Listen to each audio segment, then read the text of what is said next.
Tayo po ngayon ay magluluto ng sutanghon. Mayroon po tayong pangunahing sangkap na bawang, luya at sibuyas. Mayroon po tayong pechay butchok, kalahating mangkok na malunggay. Mayroon po tayong isang balot na sutanghon at ang ating sahog ay San Marino. Bekenemen. So ngayon magigisa na po tayo. Hinaan lang natin yung ating apoy. Yan. Igisa tayo. Unahin natin yung ating luya.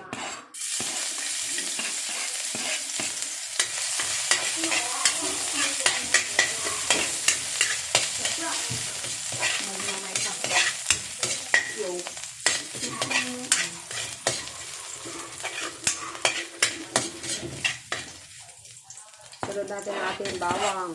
Ginadgad ko po yan, bawang at saka luya para makain. Sayang naman kasi pag itatapon.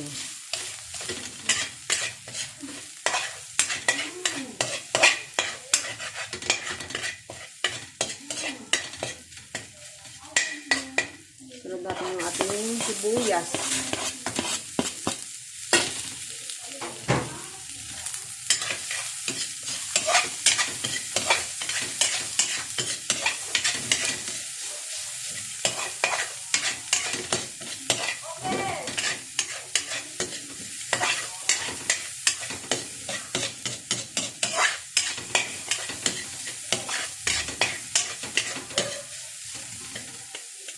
Lagay natin ang ating San Marino. San Marino sardines.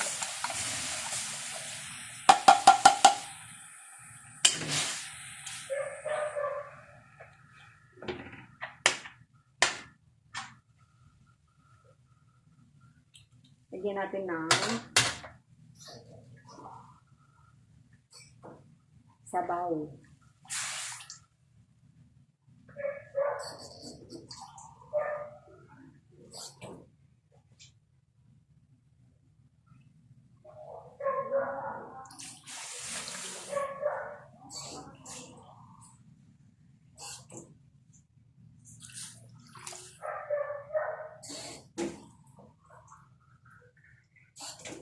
Apat na lata ng sardinas.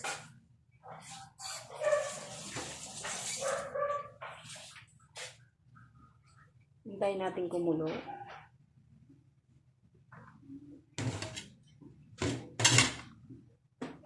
Kuluin natin. Lagyan muna natin ng tak-tak-tak paminta. Hindi tak-tak. Ajinomoto paminta. Yan. Tak-tak-tak. Ajinomoto. Dahil ang ating sahog ay isda, so maglalagay din tayo ng fish cubes. Ayan natin kumulo. Saka natin ilagay ang ating mga sangkap. Yan, takpan natin. Takpan natin para kumulo.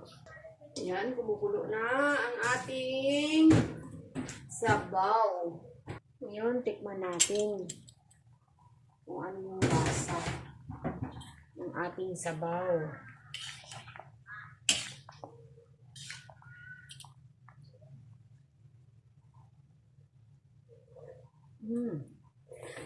Sarap.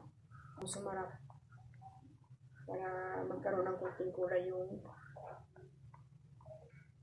ating sabaw.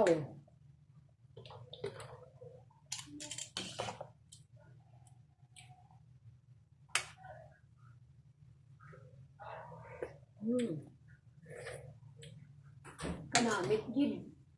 Lagyan natin ng kunting magic sarap. Huwag yung dadamihan kasi itong magic sarap,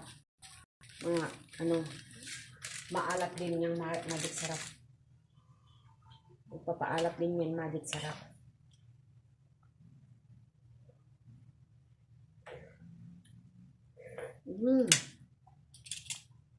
Lagay natin yung ating sutanghon. Hayaan natin kumulo. Isang balot po yung ating sutanghon, yung maliit na balot. Kasya na yan sa aming tatlong maglola. Yung anak kong bunso at saka yung panganay niyang anak. Ito naman bunso ay, alam niyo naman, sutanghon lang ang kakainin ng bunso. Ano yan? So, ayan, nanguha yung anak ko ng bulaklak ng kalabasa. Ipapahalo niya. So, ngayon, ilagay na natin yung ating bulaklak. Bulaklak ng kalabasa. Ayan. Hindi ko na sinali yung tangkay kasi matigas. Ilagay na rin natin yung ating pichay butchok. Galing sa aking garden. Ayan.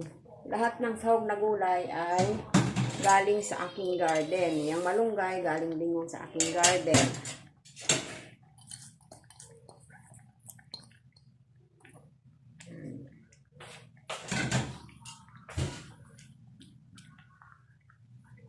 Diba?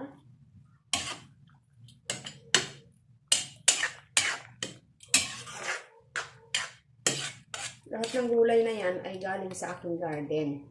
Yung bulaklak ng kalabasa, pichay butchok, at malunggay ay galing sa aking garden. Yan. So, pakuluan lang natin ng isang kulo, and then tapos na. Kasi ayaw ko yung overcooked na gulay. Gusto ko yung nalalasahan ko talaga yung gulay na as in, gulay na fresh. Yan. Yummy-yummy ang aming ulam. Inggit kayo no, kasi galing yan sa aking garden, healthy. Diba? Isang itlog. Nilagang itlog yan. Patayin na natin yung apoy para hindi ma-overcook. Diba? Yan ang ulam namin. So, ilagay natin yung ating sandok na ganyan. Ipatong natin yung takip para hindi ma-overcook yung gulay. Yan ang sikreto ng mga magaganda. Yan, luto na. Nakaluto na ako. At saka ito yung hinarvest kong bunga ng kamatis. Ayan. Bunga ng kamatis ko. Masarap yan sa bagoong. O, diba? Mga kalahating kilo na rin yan siguro. Or mahigit kalahating kilo. Yan. Nakakatipid ako dahil sa aking mga tanim. So, maraming salamat. This is your Ate Los.